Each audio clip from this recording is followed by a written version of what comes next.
What's up? What's up? What's up, everybody? It is Wednesday, and you are on with Boss and Friends. And I am so excited, y'all, today. And I tell you what, I think I get more geeked up being have an opportunity to talk to my people more than y'all get to listen. And so I am super, super excited today to talk to a living legend.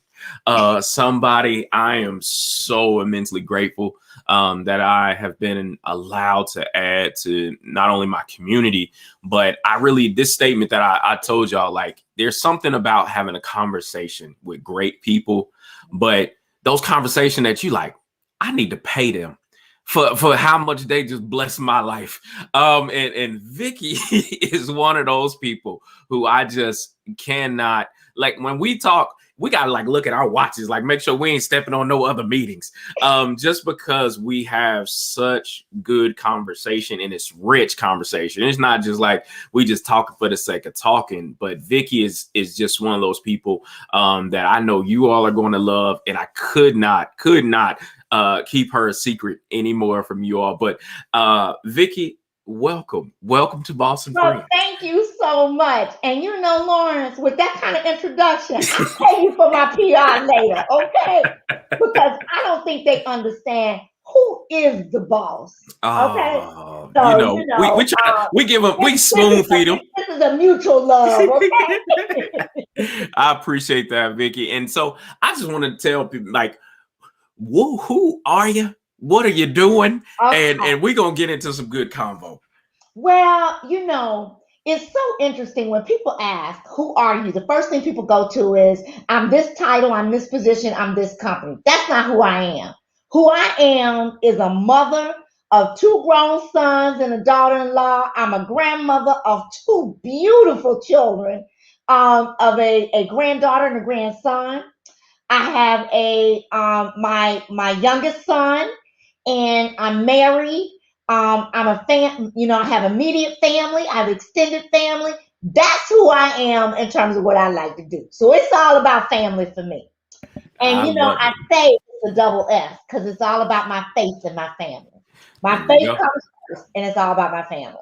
Now, what do I do to earn income to live? Now, that's a different situation. So, if you want to get into career in terms of what I've been up to, I have been blessed more than I deserve. God has been so good to me in terms of allowing me the opportunity to do multiple things. A lot of times we get told you got to fit in a box. You can only do one thing. You can't do 2. But there's some of us that are multi-talented, and there's nothing wrong with being multi-talented.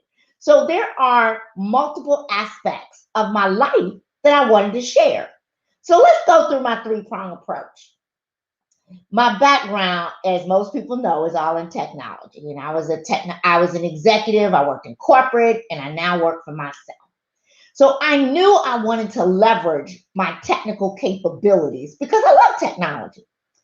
But how did I want to leverage it? Well, I love doing strategy. I like putting plans out there. I like helping companies to come up with visions and to look at where they're going to go and then begin to build roadmaps for that execution. Well, at the same time, I am very passionate about every technology change. Every change in a business period requires us to do change management. And so I decided that as part of this service, I was going to add a change management component so that we would have the full spectrum as we're talking about technology initiatives and making change within companies. Well, that change management component allowed me to open up because let's face it, change is all about people. And people make organizations happen. Organizations don't happen on their own. So there's always something that's going on within a company that is around people. So as I brought in that change management component, the third thing happened. Oh my gosh, I have an opportunity to share things with other leaders. So I became a coach. So I do the 3-prong approach. I might get in the door through technology. I might get in the door through change management, but then I also have an opportunity to do some executive coaching to help some leaders move where they want to be. So that's what I do from a business perspective. Now I you love might think, wow, is that enough? it. No, because I know you. So I know good well that you talk about three-pronged approach. You always try strategizing. So here's what y'all need to know about Vicky. Vicky played chess. And if y'all know anything about the game of chess, she 40 moves ahead. Most people do 3 to 4. Vicky do 40. She don't even know what it means to be single digit moves. She got stuff moving that she don't even know moving because again, she said faith and family. Like that's not just a fancy word you put on a t-shirt. She is not only a practitioner in life, but she believes in it's a value for her and it's creative behavior. It's the way that she's lived to say, you know what, tomorrow, I'm not worried about tomorrow because the good Lord got that. But I'm gonna stay ready. And so because she is so good at staying ready, she ends up 40 moves ahead. Like you don't even know what she got going on. You don't know what her hands is all in kind of pots and all other stuff. But Vicky, I would tell you when in what's happened over the last I would say year, in the family that you come from, how have you inserted yourself into driving change in the world as we see it today? Well, Lawrence, you have the opportunity to know a lot about my family because we've had lots of conversations. But just so that everybody kind of gets a understanding of what you're talking about, I come from a family with parents who came from absolutely nothing. My father lived in the projects. My mother, was from the country. She had very little. And when she got ready to go to college, she went with one dress, one jacket, and a pair of shoes. So I come from people who believed in you had to work hard. Through that, both of them were very involved with the civil rights movement. I've been through all kinds of things. KKK, people thinking you're doing things, having people to discriminate. I remember when ML King, came to our house, when Slater came, and it was a different kind of setup when you began to think about civil rights. Now, although they were very involved with that, my mother and father had a basic foundation, and that was just because you're Black, it will not be your excuse. So they wanted to make sure we had all of the things we needed in order to be successful. So education was extremely important. So when I think over 2020 and I think about where we're coming from, I look back at my own history. As an African American woman in technology, a predominantly white male industry, we were not accepted. It was not like we had seats at the table. It wasn't like we had opportunities. I had to make sure I removed excuses. I had to be better. I had to work harder. I had to make sure I had those things so that they couldn't say I couldn't do it. But you talk about strategy. How did I do that? I let them teach me how. So I would give them the words back to them that they would say to me. And then they couldn't say anything. It was because she learned how to do this well. So by doing that, it allowed me the ability to talk the right language in terms of what's happening. When I think about all of our Black movement, Black Lives Matter, it is a shame that we come from a time of the 60s and have done some progress, but we are still having conversations about the exact same thing. We're just in a different kind of civil rights movement because what's happened is some people have been successful, don't deny it. Things have changed where we've had a little bit more of opportunity, don't deny it. But we are not at equity. We are not at equality. And when you can have videos that come out and show direct hatred, direct harming of our people, and you have people who are feeling all of these emotions, it's hard. It's hard to move forward. It's hard because it's emotional. It's hard because we're tired. I'm so tired. We've been having these conversations over and over again. So I think this year has allowed us to begin to open up some conversations. You can't deny the truth when you see it on film, right? It is what it is. Now, there are people that are always going to say, well, he shouldn't have done this or they shouldn't have done that. You always are going to have the opposition. But the reality is that those that want to change, those that want to help change will. So from my perspective, it was my opportunity to help to begin to have these conversations. Let's not hide them under the carpet anymore. Let's not talk about it's not there. It is right here. And as I dealt with leaders as we were going through this process and dealing in change management, it was like, you all can act like this doesn't exist, but your employees out there that are Black people, I'm not going to even say brown people, Black people. It is about this Black Lives Matter at this point. They are feeling a certain way. It's hard for them. They're tired. It's hard for them to get motivated. And it can bring about a culture that you don't want, but it's because you're not addressing and dealing with it. So if we want that change, we have to deal with it. And I think it was my responsibility, having the opportunity to have the outside voice as a strategist to say, now let's be real. And that's how I began doing what I needed to do. The second thing is I began to have conversations with other white leaders. And they would say, well, Vicki, what can we do? And I say, here's the problem. You all talk a great language about all the things. Oh, we got business resource groups. Oh, we're doing this, we're doing that. But your action and follow through does not match. Don't be messing with people's ERGs. Don't be messing with them. That's the default button. I'm Don't just mess saying, with them. Let them ramp up them business resource groups. You know, they'll have a resource group and they'll say, oh, well, we got resource groups, check the box, we done. Having a group ain't good enough. What are you doing to have the real conversations and the equity and the talk about what really needs to happen? So we've got to put action behind it. And people only trust action because we've heard these words so long. So if you're not going to execute and to give the action, it's a broken promise. And do you believe people that give you broken promises? I don't care what color skin they are. So the irony of it is we have to say, look, here's what you can do. You believe that what happened was wrong. You can go to your other constituents and help to have that conversation about what was wrong and why. You can also open up the door to allow us the platform and the opportunity to be able to talk about the things we can do. Give us opportunities, give us the ability so that we can get equity.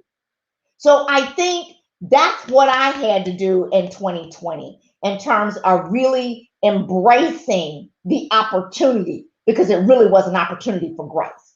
I love that. And then one of the biggest things that I know in conversations that we've had in the past, just particularly just around this last year, is, you know, everybody taking the approach of, are you going to encounter these new opportunities for conversation with a growth mindset or a fixed mindset?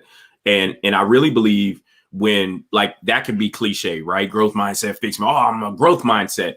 But what does it sound like in these moments to have a fixed mindset? And it sounds, some of the things you said, it sounds like, you know, you trying to minimize someone else's experience by saying, it couldn't have been that bad. Or I think that's a bit dramatic, over dramatized, or whatever. I'm like, well, that's to be dismissive. And one thing that I keep hearing people say is talking about, you know, microaggressions at work. Well, let's call it really what it is. And you said, be honest. It's just been flat out aggressive. Like, this has been overt, explicit, complicit things that people have had to endure. And what 2020 exposed, and even heading into 2021, is to me, it's just exposed a actual capacity gap that leaders in a lot of organizations have just been okay with. They got comfortable and without being challenged where they are. And I think the anxiety and stress that's happening is that now they're being asked to change something that they got good at. And now it's like, oh, well, why wasn't this a thing a couple years back? And it's like, no, it's always been a thing. It's just the simple fact that as a people and as a culture, we've been told to deal, or like, I love this one. You got to be 10 times better than the, like, why? Why can't my 100% be enough? Or why can't my level of effort based on my access and my experience up to that point, why do I have to bear the burden of proving that I'm worth it? Right. And I think for a lot of times, and I know there's some employees out there that haven't made it through the ranks yet. And that's a thing. Like, the employee or the person being affected has also the burden to bear of proving that they're worth it. But here's the deal. There's a gap there, right? So everybody wasn't given an opportunity to close that gap.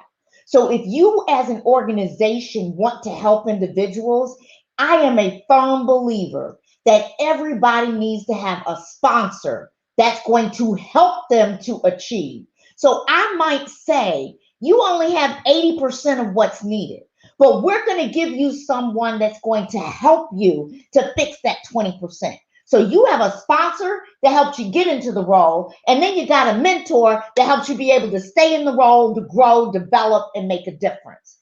But you have to have a concerted effort to do that. The other thing is that we fight right now because when companies say they want to do that, you have other constituents that saying, well, you're doing affirmative action. You're making it affirmative action. You're making everything about closing this gap. What about us? And I think that there are ways to help everybody, but let's face it, this gap exists. And if we want to close it and present opportunities, we've got to do something about it.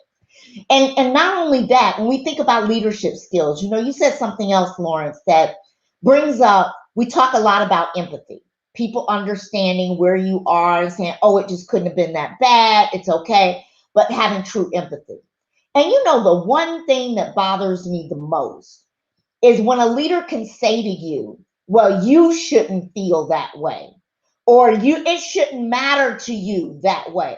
Who are you to tell me how I feel? It's my experiences. It's the things I've gone through. Now, either you're going to have empathy and try to understand, or you're not going to have that empathy. You're going to be the one telling me that I should be adjusting. But guess what? We all have choices. And I got a choice to decide if the way you make me feel is a place I want to stay or not. I love that. I love that. And just so y'all understand, this is actually how me and Vicki talk on the phone. I'm just telling y'all, like, this is how we actually talk on the phone. So y'all be like, man, they getting deep. Like, nah, this is a phone conversation for us. We just decided to let y'all in on it. But I love that last part, particularly around empathy. And one of the things I'm coming to understand, and even in the growth mindset of it all, is just saying that, look, there is a new wave of young adult and young professional, and that is coming up, where it was one thing that they were the social media oversensitized, over digitized generation. But now when you throw in a pandemic and you throw in just the emotional ills of what social distancing and not being able to hug or connect anymore has caused others, but then empathizing with, I think leaders are now having to figure out what that means for themselves. And there wasn't language around what we're all experiencing, and oh, get the vaccination, we'll be able to get back to some semblance of normalcy. What, the zombie apocalypse? Like, what kind of normal you trying to get back to? Because let's be honest, there's hundreds of thousands of people that have lost their lives just here in the US. That's and right. Then around the world, like, what we're in is just the next phase of this normal. And I commend the perseverance of just people in general up to this point, but the care that I now understand that is inside of empathy, not just putting yourself in somebody else's shoes, because I would never in my wildest dreams even remotely try to jump in Vicki Hamilton Wright's shoes as a Black woman, as a mother, as a grandmother, as a tech executive. Like, I don't know what that looks like. I don't know what being in the room, being an only looks like. Now, I have those experiences in the military, and in some cases, the only being invited to a conversation, but in the context of, oh, you were just invited just to be a fly on the wall. You weren't invited to talk. I don't got that. I don't got that experience because I'm that dude. Like, I'm like, yo, right here, right here. I'm next. Like that, and that's always been the way that I've operated. And for you, if you could share something with somebody, like just all the different stages of life that you've been able to experience, whether it was with your parents and then yourself in your own career, what's been a couple of like the biggest aha moments that you've had that have helped you be the you are today? Well, it's interesting you asked that question, and I published a book on my professional and personal life called Game Face, and the reason that I did that was just for this reason, to be able to share experiences that happen, within my life. But what I will say to you is that when I begin to think about some of the most pivotal moments, and it was when, as I was, the first thing was my father went to a high school that was a private school, and you had to take an exam to get in. And my father wanted us to go to this school, me and my brother, and we both took the exam, the standardized test, and we failed. And we did not get accepted. And I began to think at that point that I'm not good enough. And so if I just get an opportunity, I need to be grateful for that opportunity because I'm not good enough. Because it made me feel so bad because all of the white people around us were like, ha ha, you didn't get in, da da da da da. And it was just, that was the beginning for me that made it very difficult. And then my mother would say to me, standardized tests don't prove how smart you are. So let's keep moving. Let's keep going. So I worked very, very hard in school because I needed to prove to myself and to others that I could make it. So I was number 3rd in my class of high school. And, yes, I went to good public schools. I was in magnet programs and all of those things. Then when it came time to go to work, I think the second pivotal moment for me was when I was going for my first professional job. And I started getting these opportunities because I was Black. Let's just face it. I was going to give them something they didn't have. I was going to be that token. And that moment of being that token when I got inside of corporate America and not seeing anyone else around that looked like me in many fields, not just technology, but in a lot of fields. And sitting in the room and hearing the kinds of conversations that happen, hearing what was important to them, that I'm like, I survived. And you talking about, I got to be here. I made it. What are you talking about? You don't have a clue. And then I began to shrink. I can't talk. I can't say anything. I just have to take each day as it comes and try to do the best I could. As I began to get wiser through my career, and I still continued to be the only, but I was getting escalated. And at that point, I didn't care whether I was being escalated because I was a token, because my work product was going to prove that I was more than the token. But as I continued to do that, I began to understand the importance of not allowing someone to treat you like a dog. I had leaders and managers that snapped fingers at me, pointed at me, treated me just like a dog. And it wasn't until I had time to sit back and say, I don't deserve this. I deserve more, that I began to say, it's up to me. I can't let others dictate where I'm going. So through my entire career, I got promoted every 2 years. Now, I know that I worked my butt off to get promoted. There are others that will tell you I got promoted because I needed to be that next level of that color that they needed sitting on the table. When I became my first executive job, I will never forget this. I was so thankful for the opportunity that The pressure I put on myself was, I can't fail. I can't fail. I can't fail. And what I learned through that is failure is a part of growth. We don't grow if we don't fail. And failing is really the first attempt in learning. It's only failure if you continue to repeat it again. So when I began to recognize that, then my outlook began to change. That it's okay to make a mistake. It's okay to fail at something that first time. It's okay. And I'm not less than because of it. And the last pivotal moment, and I really hope listeners hear this, is that I allowed a white man to steal my joy and to steal my confidence away from me, because I allowed him to think that he had so much control over me because he was the one that said whether I got a raise or not, or because he was doing my paycheck. And that's when I said, okay, there's got to be more than this. I got faith. I know who my God is. And that's when my faith became extremely strong. And I began to pray and meditate even more because I was like, there's got to be more to life than just this. So from that moment to this one, I always promised myself, I will never let anybody steal my joy or make me feel that I'm less than. And anybody that I am working with, they will not do it to them either. Because I am not going to sit back and watch somebody I'm working with sit back and be in abusive relationship, because that's exactly what it is.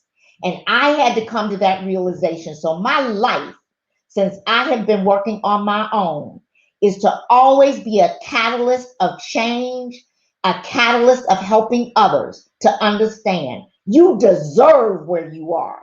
You are somebody, and don't let anybody tell you otherwise. But I tell you what, got me juiced up to go be Professor Henderson and walk in my purpose. You know what, Vicki, the one thing that I really do love about, you know, just the power of understanding identity is that, you know, your identification that, you know, you had to begin to process, you know, the way you failed, or using that failure as fuel. And I know one of the things that I needed to do for myself, because again, coming from the military into different phases of life, I was like, I don't lose. I was like, and it was such a visceral reaction to the word loss or failure that you have to begin reframing what these opportunities look like for you. And for me, you know, I love failure as the first attempt at learning. But one of the things I had to create was, I'm either winning or I'm learning how to win. And that was something that I needed to a switch I needed to flip to process things correctly and put emotions in context. And I'll thank you so much for laying that out for people, because at the end of the day, I don't like that whole affirmative action thing and what phase of life we're in right now. Like all of that stuff is coming back up with everybody looking at their talent development strategies and the way things are. And that same feeling of we're having to overextend ourselves. And let's just do the math. Let's just look at all the research that exists today. There are thousands of articles today that actually says we're actually worse off.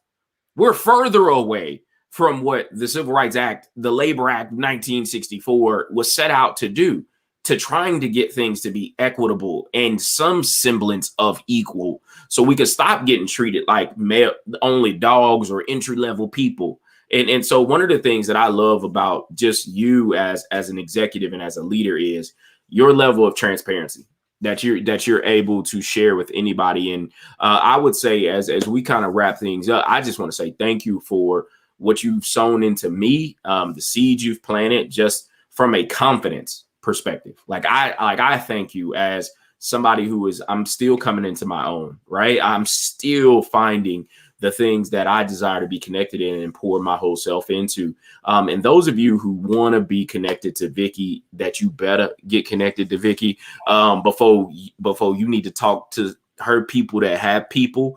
And it's about 14 layers of people before you ever get to Vicki. Yeah, y'all better see the contact information in scrolling across the screen. But reach out to her on LinkedIn and just to have a conversation, and you will not regret it. And so, Vicki, where can people find you across social media and all that good stuff? So, I am VickiWrightHamilton.com is my website. You can contact me through my website. I have LinkedIn. I have Instagram. I've got Facebook. I'm out there. But before we go, there's something that I have to say, Lawrence, is that, one of the ways that we share our stories is when we do things like the documentary that you and I participated in. That's going to be on screen. That's talking about our life experiences. And I believe the more we share that, the more we're helping others.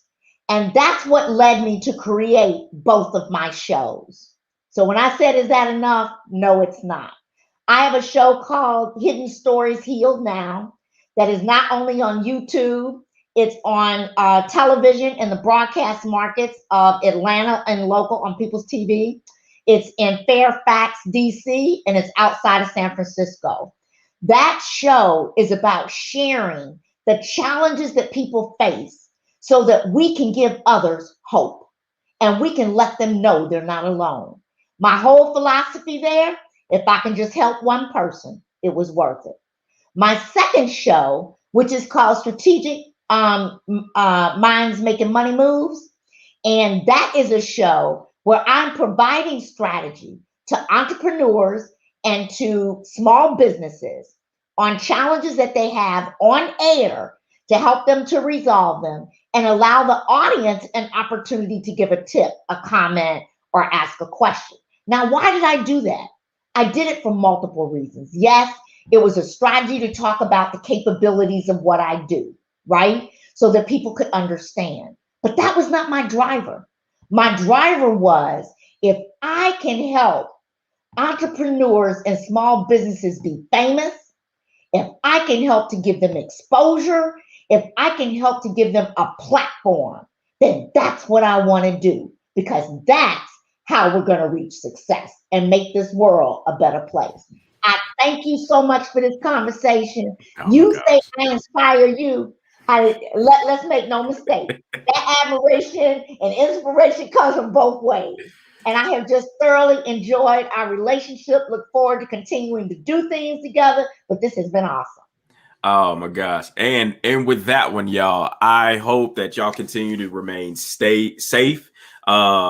Wear your mask, please, even when you get your shots, because again, I want to go road tripping again and all that good stuff. But we need each other, and we need to do it together. And that's the only way we're going to progress. Until next time, this was another episode of Boss and Friends with Vicki Hamilton. All right, y'all. Until next time, be well.